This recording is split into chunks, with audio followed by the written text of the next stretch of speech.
We met at the Spiegel tent. That was right? my first gig, yeah. That was your first gig. I do remember this now because I don't remember who was playing trumpet for us before you. I don't remember, but somehow we lost that person. Right. And he wasn't available. And Ben said, no, there's this like incredible, prodigious, like, you know, this prodigy, like this really, really young guy. Because at the time you were like 22 or 23 years old. Yeah. Literally like a musical fetus, okay? and then like you grew from an embryo to a fetus. What's first, an embryo or a fetus? An embryo's first. An embryo, so you were an embryo, Right. and then we nurtured you into a fetus, and then you were a newborn musician, and now you are like kind of a puppy. You're a little puppy trumpet player. But I remember Ben saying, "Oh, you're gonna be blown away. This kid." See, I'm turning into like some crazy old show business diva. This kid, he really is great. So, and then we played, and I remember thinking, yeah, you know, he's average. No, I'm kidding. I was really impressed. I was very struck because I did not have much of an introduction. Ben had found me because he was teaching at Columbia at the time. Right. And I didn't. I was like, okay, fashion, you know, icon Isaac Mizrahi. But I did not know that you were the artiste that you so clearly are. First of all, we have a show anywhere people are freaking out. People are like, oh my God, I love Isaac. And then they're like, wait, they're like, what is he doing? Does he sing? And I say, does he sing? Does he sing, ladies and gentlemen? Do I love you? Oh my, do I? You know that song? I know. Honey, finish. I was trying to figure out what key Did I you do were in. it? There you Did go. I do it? That was like, find my key. That's my favorite joke in the world. Find my key. Sorry. You are a real bona fide singer. It's not like, you know, like this is a side shtick or something. It really is legit. What he said. No, I mean, I started in life by doing female impersonations. I don't know if you know that. I started. It's in the book. I started by doing Streisand and Judy Garland and Liza, etc. And then, like, I went to performing arts high school. Even when I started designing clothes, I always had these crazy little gigs in little clubs in the city, like 88's. 88's was like a gay piano bar, and they had a tiny, tiny cabaret upstairs. And Liza came to see me. We were friends, and Liza liked 88's. She liked herself a few keys. She liked some ivory and ebony keys. Wow. I did a one-man show off Broadway. It was Ben, this guy called Nick Tease. He's a giant of bass fiddle playing, right? And Joe Strasser. There you go. So we've known each other. So Joe and I and Ben have been playing for like literally 20 some years. Wow. A long time. That was like when I was born. you. I was probably 24 or something when we started I playing was like together. 28. Yeah. So I like younger men. Well, I have a question for you. What's that? How do you pick the songs that you pick? Because it's very eclectic. It's like an old Blossom Dearie song, and then like Blondie, and then like something from an old movie that like I haven't seen and don't know any of the characters that you're talking about. You know, like where do you pull from? You know, I pull from a lot of places. Usually, you know, things just occur to me. Yeah. I'll be listening and I hear something that reminds me of something, right? Because the minute you hear it, you can't do it anymore. Right? Like, especially, this has happened to me before. You think of a really good idea for a song and you think about how great it would work in a set, because you have all this stuff you're talking about and how great it would pay off. And then you see like an American Express commercial and they're playing it. And so you can't even think about using that song ever again. And you know, like sometimes things just occur, like this in this past show, you know that song, God Bless the Child? Yes, God Bless the of Child, right? Billie Holiday song. I was just thinking about like, how do I get this across? How do I get my feelings about God across to this audience, right? And then the word God came up, and it was like this kind of Wikipedia thing, like God, all songs with God, right?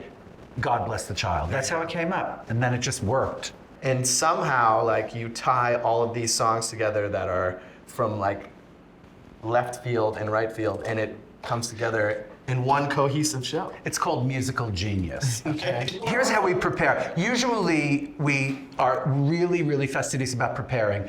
Benny comes up to my room in a robe, right? We literally start rehearsing in August for a gig in February, okay? Yeah. And we rehearse and rehearse. And the thing is, the music is really well prepared. And then like I have these ideas about what I want to talk about and the shape of the show and what the recurring themes of the show are. And I write these like crazy, like long monologues and I read them and I edit them and I switch things around. And then I get to the show and I don't say any of it. It's hilarious. Well, I like how if you play at the Carlisle and we play the same show 10 nights in a row, the things you talk about are different. Well, that's what I'm saying. That's what happens. That keeps it fresh. Usually, the best shows I do are those shows where I just I'm really, really well prepared in that, like the music is very well rehearsed, and I have ideas about what I want to talk about, and then just stuff comes up. We always talk about you, though. It's always parts of you that are fresh and different, right? Like one night we'll talk about his nose, one night we'll talk about his socks, which I always find. He has a very, very compelling collection of socks. And they come up a lot in our gigs, don't they? Yeah, they actually come up in my memoir. I was gonna say They appear in my memoir. Spoiler in orange. alert. I know, exactly. We rehearse very meticulously, but even for a rehearsal, in front of 0 people at 12 o'clock in the afternoon, I have to worry about what I'm wearing and what kind of shoes I have on. Oh, and if come I wear sweatpants, on. Because you said something to me one of the first times we had rehearsal. You were like, really? Really? That's what you're wearing? Well, because you came in like dirty sweatpants and like a t-shirt with a hole in it, okay? And after that, he always showed up in some cute clothes. Yeah. And you realized that I was trained helping me. you. You It was trained tough me up. love. You trained tough me up. love, darling. Tough love. He really does bring a lot to a set. Not just musically, although musically you bring a lot. Not just sex appeal, because he does bring a lot of sex appeal, right? You do seem to have a lot of recreational sex in your life. This is true. He has a lot of recreational sex. How would I have any idea? Because literally every time I've been on the road with you, there's some woman, whether it's like, a cougar or like some woman that is hanging around and then you disappear. Seriously, this is true. Well, I think it works in my favor because we do the shows and you're like, berating me the whole time and saying I'm gay the whole time. True. And then these women come up to me and they're like, are you really gay? You humiliated me in front of my father. did? Do you remember what you said? What did I say? It was at the Django. We were I think doing I one of talked your about gigs how and well endowed you are, right? Yeah, he was sitting right there in the front row on his birthday. You started going off about my endowment. Right. And you were like, oh, well, we must know where you get it from. Right, with his father. I'm sorry I had to go there, but it's true though. Well, he gets a little action out of town. He likes to get a little action out of town. And then you show up the next morning at the airport like bedraggled with like one of those, neck brace things. Because if you ever see Benny in an airport, which I have. I was wondering if this was going to come up. This is the thing, especially early in the morning, he's usually like bleary-eyed from being out the entire night before. And he's usually not been to his hotel room. He's usually slept elsewhere in a foreign city, right? We'll just leave it at that. He is like the ultimate kind of, what would you call that? I mean, I just call that just like travel mode. I call it slag, okay? He's the ultimate slag. He's really well endowed, just so you know that. I won't refute that. But I wouldn't say that. We need some like testimonies about it. So when we're on stage together, right? I get a little nervous because you're so fabulous, and really the idea is that I'm supposed to be the fabulous one. The only way that I make it out there is because I know you're not nervous. I swear, because I get huge You are nervous not before nervous. shows. Are you Oh, darling. You own the stage. Yeah, but the I mean, room that's shrinks. That's an We're effort. in your living room. That's a process. That's an effort. If you walk out onto a stage and you're nervous, they're going to eat you up, right? Yeah. And so you can't do that. You have to just go out as though you're arriving at dinner, Which you do. Which I try is to do. You do not seem nervous whatsoever. But it's an effort for me. I think that's all show business is mastering stage fright.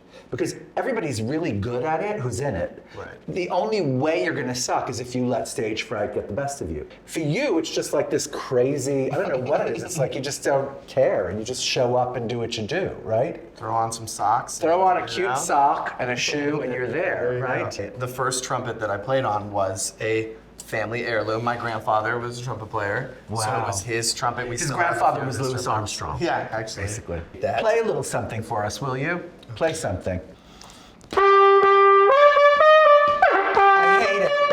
Stop that noise. No, I know that song. Actually, that's Lady Gaga. that is Lady Okay, I know Gaga. that song. Yeah. That's the funny thing. Like, I really like Lady Gaga, except I don't know what she sounds like. I know she dresses in this insane, fabulous way, but I literally don't even know what she sounds like. It's like Cardi B. It's like Nicki Minaj. I love these people. Yeah. I have no idea what they sound like. What are other songs in the new set?